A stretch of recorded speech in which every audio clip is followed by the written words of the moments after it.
These aren't the crowd sizes the president likes to boast about. In Boston, they gathered in their thousands.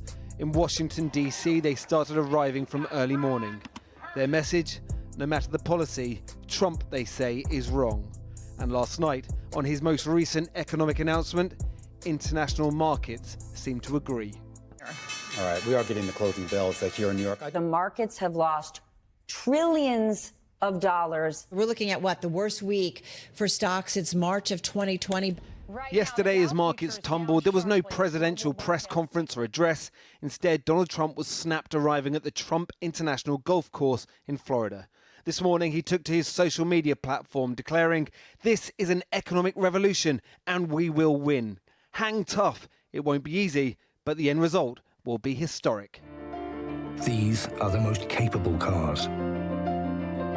The most beautiful cars. How beautiful they'll look. 25% tariff on them is in doubt. And today, Jaguar Land Rover said it will pause shipments to the US in April as they adjust to the new trading terms. How much of your business then is sending stuff like this to the States? 60%. Okay. Yeah. For most other exports from the UK, like crafts sold in US bookstores, as of today, the tariff is 10% and the future is precarious. How price sensitive is this sort of material though? I don't know. We're so small. I feel like we're on the front line of it. Like it's almost like the canary in the mine. You know, like we're going. We don't have any buffers. Our tote bags are quite expensive. They're probably about $20. But even if somebody would pay $22 or $25, maybe the bookshop owner is afraid to make that purchase from us to keep spending. So it's not just about the actual tariff. It's about the psychology of economics, I suppose, and everyone is just like tightening their belt, and we can't weather that. Are you happy with the tariffs, Sir Keir? Are you going to get a deal before tomorrow? Are we going to put tariffs on American goods, Sir Keir? Yesterday, Keir Starmer greeted the Prime Minister of Barbados to Downing Street. Today, he was on the phone to President Macron. Nothing is off the table, apparently, but they agreed a trade war is in nobody's interest. China disagrees and have announced 34% tariffs in retaliation. If people start retaliating, how bad could it get? Yeah. It could get very bad. I mean, honestly, the last time we were in a global trade war was in the 1930s. The central difference between today's world economy and the world economy in the 1930s is that we're much more trade dependent than we used to be. And so that's why I think there is a fair amount of panic about the consequences of all this and the risk of a global recession. And that risk of recession is looking higher since Wednesday, a risk Republicans have started to warn of. I think what happens on these tariffs, let's talk about politically, is going to be probably the single biggest determinant of what the 2026 midterm elections look like. If we go into a recession, particularly a bad recession, 2026, in all likelihood, politically would be a bloodbath. But midterms and the chance for these voters to have their say again are a year and a half away. It could be a long and economically bumpy 18 months. Well, I'm joined now by the businesswoman Deborah Meaden, best known as a star of the BBC's Dragon's Den, and by Trump-supporting Greg Swenson, who's chairman of Republicans Overseas UK.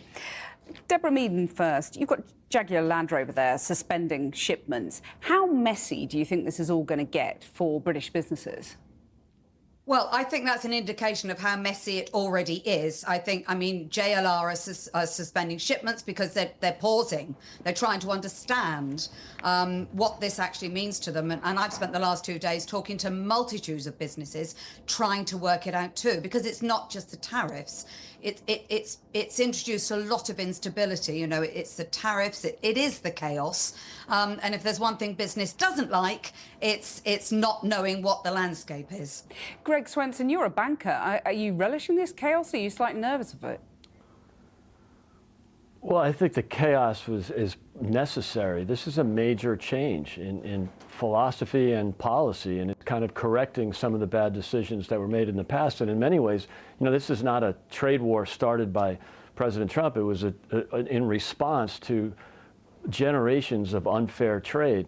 So I do think it's disruptive, and I know you bring up a good point, Kathy, and so does Deborah. You know, markets and bankers don't like uncertainty. We like clarity, but unfortunately, we need this kind of change to fix some of the wrongs that we've, you know, kind of become accustomed to. Are you going to miss your Jags in America, Greg? I'm sorry, Kathy, Are Americans going to miss their Jags, their Jaguars? Yeah, I mean, I'll have to pay more for my Range Rovers or my Land Rovers. That's unfortunate, but I do think that might be fixed. That this is something it's early days. I think the UK is in a great position to make a trade deal with the United States. You've got a negligible, if anything, trade surplus with the U.S. that puts the UK in a great position, and also the great relationship.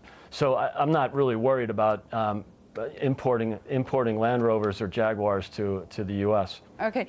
Deborah, the UK is in a great position, Greg said there. I mean, are there actually opportunities for UK PLC, regardless of whether we sign a deal with America, but just as the sort of champion of free trade, you know, we can sort of bear that standard? Well, there are opportunities. Actually, some of my businesses are probably going to do very well. We manufacture in the UK. We're already paying 6% tariffs. It goes up to 10%. So it actually puts us in a very competitive situation. So if I was looking at each individual business, I think, well, you're okay, you're okay. But when I look at the whole picture, it's very disruptive. I just want to pick up on something. I don't believe that this was necessary, this chaos. I don't think it was necessary. Tariffs are a very, very useful tool to manage your economy, manage your balance of trades. Very useful tool, but they're precision tools. They're tools that say it's going wrong over there, so we'll use these tariffs to adjust it. What we've actually got now is a complete throwing of absolutely everything. And if there's one thing that you never ever do in business, it's change everything at once, because you don't know what's working and you lose control of the consequences. Greg, could you respond to that? Yeah, look, he's a very disruptive president, but I think, and Deborah's right, typically in day-to-day business, you don't want this kind of disruption.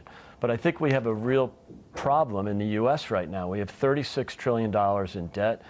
The government continues to borrow at with big deficits, $2.5 trillion per year, and we're basically funding these trade surpluses, or in the U.S. perspective, trade deficits. We can't afford to do that. It's a $1 trillion a year in trade deficit, just adding to the $36 trillion in debt. But so Greg, we are at crisis level. So I think. But Greg, when you look at the stock market turmoil, people are saying, you'll have heard this is Trump's Liz Truss moment. Do you think the turmoil in the markets is going to force him to back down, just as it did with her? I don't think so. I mean, look, I think the difference is President Trump has been talking about this for not only for 8 years while in public life, he's been talking about it for 40 years. He very well telegraphed this thing. He's tried to do it nicely over the last, in his first term, trying to get people, our trading partners, to lower tariffs, to reduce the barriers, the non-tariff barriers to trade, and they haven't done it. Okay, so he has Deborah, to be disruptive, but he's not going to back down. So is it time then for the UK and the UK government to choose the EU over the US? Are you sorry, me? Yeah, Deborah. So I don't think I don't think we've reached the moment. I actually think that our government has put us in a pretty good position, a neutral position. We haven't ruffled any feathers. We've got a reasonable tariff, so that's great. The problem is we might be forced to make a decision. For instance, our food standards are very different. They're very aligned to what goes on in the EU. They're very, very different to the food standards in the US. And as part of a trade deal, we might be forced to face up to some pretty unpalatable decisions. And I think at that moment, that's the moment we're going to have to say we go one way or the other. And which way would you advocate? I think that I personally would be looking to our nearest partners. We are much, much more aligned with them. They are a huge market. And at the moment, they're proving themselves to be a more reliable and stable partner. Right. Unfortunately, it is true that the US now is proving itself to be extremely volatile. And Greg, the consequence of all this is that ordinary Americans are going to end up losing out. I mean, never mind those who have to pay more for their Jaguars. Ordinary Americans are going to pay more for everything. No, I don't think so, Kathy. I mean, look, the 20% tariffs that were put on Chinese imports in his first term ended up raising prices 0.7, 0.7%. So typically or historically, tariffs end up, being split by the payer, in other words, the company that's importing. Of a 10% tariff, only 2% is passed on to the consumer. With tax reform and deregulation, you'll see less inflation. That's what we saw in the first term. So we've seen this movie before. We'll get you back to find out if you're right. Deborah Mead and Greg Swenson, thank you both very much for joining us.